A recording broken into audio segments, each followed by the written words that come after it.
Reggie Langhorne started here on All Bets Are Off last week, but I couldn't be accommodating to my man. I was playing in a charity golf outing, and even for my man Reggie, we go back decades together. Yes, I'm not going to give up a great round of golf to be with my old pal. How are you, Reg? I would have hit the golf ball too. It's just me. It's fine. Great to have you. You're going to be featured every week here on All Bets Are Off on Mondays throughout the season. I know it pains you what you are watching, as well as the fans and all of us too. You know, I guess the thing that gets me is being an athlete and have played in the city for the years that I did, and I've been doing television or, you know, talking to the press for years. It hurts an athlete to have to speak so harshly of his organization and of his team, of the players on this organization. But what took place yesterday is what we've seen continuously for the last 4, 5, 6, 7 years. Yeah, they give us a spurt. They give us a taste, but yet they never finish what they're set out to do. We thought after the first game, okay, horrible. The second game, maybe we got a little something going. Then we fall right back in the suit. And then, you know, I look at the receivers. I don't understand Mr. Little. I mean, I can't figure out why this guy. Now, you know, if you're Get the camera on me here. Hunger Games. Have you seen Hunger Games? Right. Have you seen Hunger Games with Jennifer Lawrence? Right. She's got her bow and arrow. That's what it was. Hunger Games. Isn't that when you're up by 4 or 5 and you're in your last drive with 3 minutes to go, you get a first down to clinch the game? Not when you're down by 10 and you danced last week. I said, come on. First of all, son, it means to receive. Catch the ball. Yeah. And then all the other stuff will come to you. But we got to do better. I said, Reg, when he said last week that he couldn't care less about the fans, I said, wow, man, that's really teetering. If you are a great receiver, if you are consistent, if you are doing that's fine. You can get away with that. You can get away with the posing and all that nonsense. But if you have the dropsies and then you still do this and that, it's going to come back to haunt him. It's going to build blocks. It's going to build blocks, and every time he puts one on the ground, and then it gets in his head. The bottom line, he should do nothing but focus on catching the football. Don't worry about the run after the catch. Basically, catch it, and then we'll see what happens after that. But he's not focused on it. His stripe of his helmet is always going forward to see what's ahead of him. Not saying, okay, let's just catch this football, and then we'll figure the rest out as we go. Not being a good guy. He's a big man, too. You would think that he wouldn't be gun-shy. Well, you know, gun-shy or just poor mechanics. Just hand-eye coordination. You talk about Brian Brennan, who folks used to say he had soft hands. Well, Brian had great eyes. A receiver catches the ball with his hands, but his eyes are really what he catches it with. It's the last 6 inches. You'll see a lot of guys take their eyes off the football when they think they got it, they're ready to turn and run. Right. It's how long you can control it. Look at Larry Fitzgerald. Typical. Every time he catches the football, his stripe of his helmet is on the ball. That means his eyes are on the ball. Our guys are not good at it. So I always go back to coaching, to scouting, to all those small things. Because right now, when you have a young team, as we do, you got to have somebody fundamentally sound to teach kids fundamentals, because we got a lot of young kids, and if they don't get it from a guy like Little, who's now a veteran on his team, where are you going to get it? How good are these young kids, though? We hear so much about the 15 rookies, the second-year players, the third-year players. Our average age is 25 years old. Reggie Langhorne is a perfect example of wise drafting, great scouting. Do you know that this guy, this former great receiver of the Browns, was a 7th-round draft choice? How good are these rookies, second-year and third-year players that we have drafted? You know, they're being tossed into the heat. You know, now Massaquoi is out. So you've got, I think, Benjamin, and you've got, who's the other young kid's name? Gordon coming in. Now, they played at big schools. See, I always thought when guys came from the Baylors, the USCs, the UCLAs, the Miamis, should be able to walk right into it and play ball. Not so much. And these guys look like they're gun-shy. They're not sure of what they're doing. So they got to get back to the drawing board. But now they're faced with Massaquoi being hurt, and they're going to be on the field more, and it doesn't help Wheaton out a bit. Rookie quarterback, rookie running back, rookie wide receivers, and you got to walk into the mouth of the beast, Baltimore and New York. Well, that leads me storm. Reg, that leads me to my next question. I thought for sure this was going to be a win for the Browns. It was a winnable game. It was doable.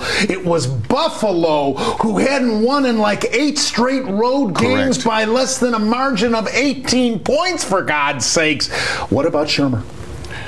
Well, everybody's an intern at the Cleveland Browns that wears Brandon Orange on Sunday. And if something doesn't happen, if what he's doing isn't seen, how can you keep him?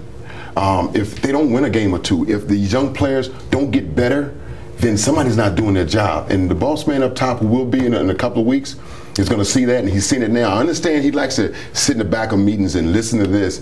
We had a chance to meet him, I think it was last Saturday night, the first home game. You had Webster was in town, myself, Bernie, and Michael Dean Purdy. A lot of guys in town this week, and he seems like an owner I would love to play for. You know, I like his personality, I like his energy about winning. Now, usually when someone does that, they've got some ideas of what they want and the people they want under them to make this ship float. So I don't know what's going to happen to everybody. I'm concerned because everything's got to start over. But if you're going to get somebody new now is the time with all these young players. I've said numerous times over the years, unfortunately, in this rebuilding state, because it seems in Cleveland, not just with the Browns, but in all the sports, a new 5-year plan every 2 or 3 years. Right. But I've said I can tolerate a loss as long we're in a rebuilding state. I can tolerate a loss as long as I see progression. Right. Last week against Cincinnati was a perfect example. Absolutely. But then they regressed to this performance. Right. I don't know. I mean, I looked at the Buffalo team. They got that big lineman down making sacks. You've got the C.J. Spiller making our guys look like kids. And he goes down, and the third stringer gains 91 yards. I hate to say good for. I'm glad C.J. went down. You don't want to see a guy get hurt. But I'm figuring, okay, now we got a shot. Here comes another guy, the choice that played at Dallas and does the same thing to us. You notice most of the teams that play well in the Monday night, Sunday night, Thursday night, they've got 3 or 4 or 5 horses on offense, 3 or 4 or 5 on defense that you can count on. We can count on DeQuell Jackson. We can count on Joe Hayden. We can count on a couple of the linemen. On offense, maybe Joe, maybe Mac, but we don't have any of the skilled people. Ben Watson, where's he been? We got the young tight end, maybe catches a few balls. Massaquoi starts to pop out. If you do not have horses, 3, 4, 5, to match up with the other teams in the league, it's going to happen the way it's been happening. And that's another thing. If you look, you're right on target with that. If you look at our depth chart, you know, you can't win a Super Bowl. You can't even make the playoffs, I don't think, but certainly contend for a Super Bowl unless you've got a depth chart and a deep depth chart. Everybody's going to have injuries in the NFL, Reggie. And the thing with us, which is going to be crazy, is as the year goes on, it's going to get tougher. And if some of these young guys don't pick it up, when these starters get injuries, you're going to be way down to the third guy. And if he's the third guy on a team that's 0-3 already, yeah, you know what I'm saying. Your early thoughts on Whedon. Now, Whedon came out following the game yesterday and thought he actually played pretty well. I don't think he, obviously he was better than he was in week 1, but his quarterback rating was only like 65 or whatever it was. Was he ill-advised to say that? I mean, considering such a horrible loss. Well, you sometimes say, well, he's a young guy, but because he's a rookie, but he's a veteran guy who's been in another league, so he's supposed to be a veteran. He played against 19, 20-year-old kids. He's playing against men now. And those 5, 7 guys up front are completely different than the 21-year-old kid at Oklahoma. These are horses that have been trained to destroy quarterbacks. And the first game, I thought he was I don't want to say skittish, because then it takes soft in the pocket. And then the second game, he stepped up, took some shots, threw Massaquoi nice slants. Bernie says he's great throwing the ball 18, 20 yards to seam routes to slants. I trust him, Bernie Kosar. And then yesterday, he went right back and resorted back to what we saw the first week. I don't feel like he feels comfortable with the receivers nor the offensive line. I think he's unsure, and I'm so tired of seeing our offense take the field opening drives. 1, 2, 3 and out, 1, 2, 3. 3 times they do that. Yeah. You need to know the 10 plays that you can run best against the defense that's coming into your city that week, and you need to take the ball and move it down the field, worst scenario field goal, but make first down.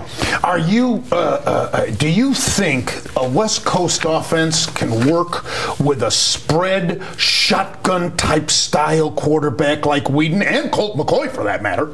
Well, you got to run the football in any type of offense.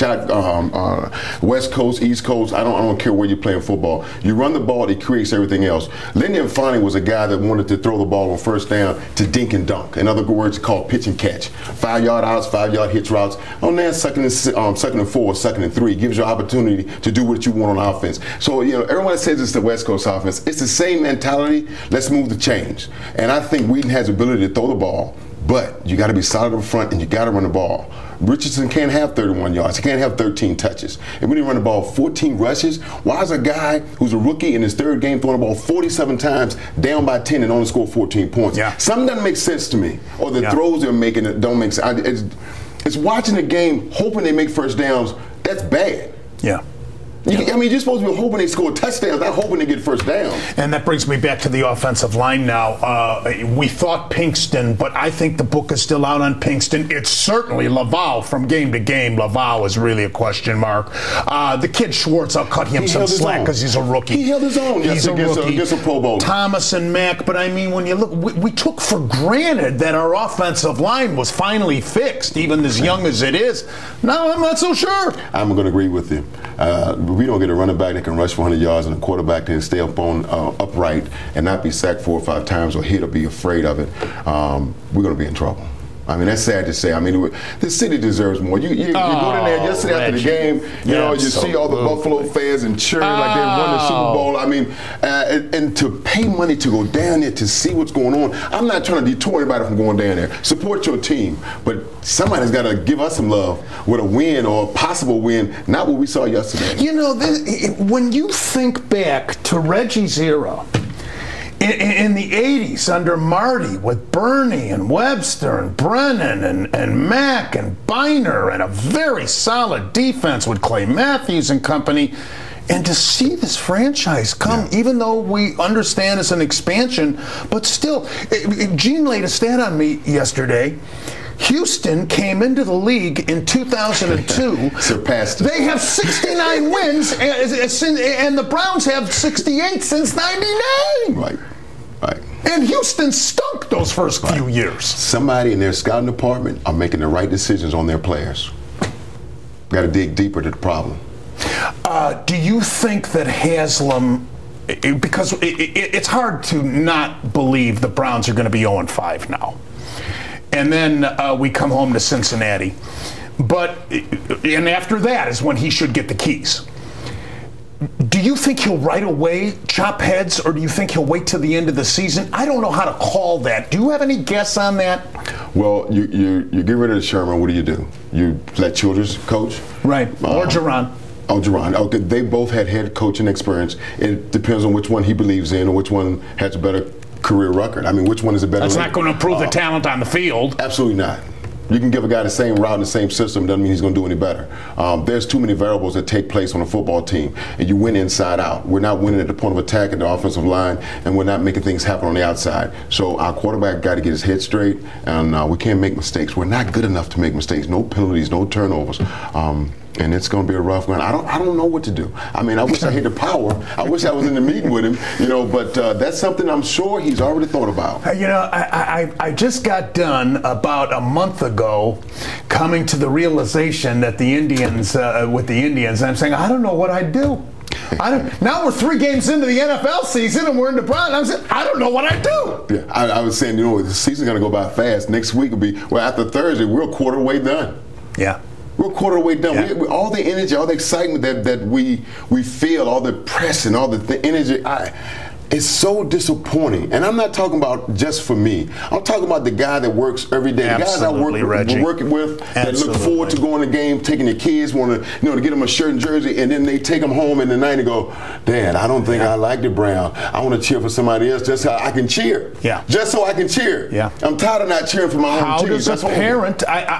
How does a parent raise their child to be a Browns fan and purely enthusiastic? You can't do it. Bring out the Betamax from 1980s. I still have 2 Betamaxes. Hey, don't fret. We've got 1.5 days to prepare for Baltimore on Thursday night. Wow. We'll be ready. Reggie Langhorne, my man. And we look forward to having you again next week. See you next Monday. It's so good to have you featured on the show. Reggie will be here every Monday on All Bets Are Off.